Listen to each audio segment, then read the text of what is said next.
So to fix this problem, head straight to your phone menu, try to search for your phone settings. When you find it, you tap on it to open it.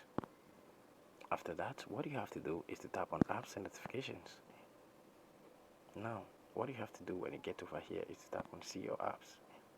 Now scroll a little bit and tap on Amino app. Then you tap on the force stop, tap on OK, tap on storage and cache, tap on the clear cache, go back, tap on notifications. Make sure this show notification is still on like this.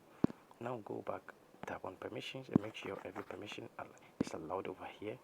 Go back and tap on mobile data and Wi-Fi and make sure the background data is still on like this.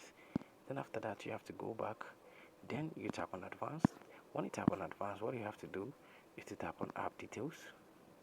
When you tap on app details, you're going to be over here, and what you have to do is to tap on the update over here to get the latest update of this app.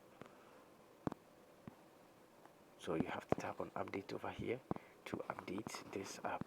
So after updating it, what you have to do is to restart your device.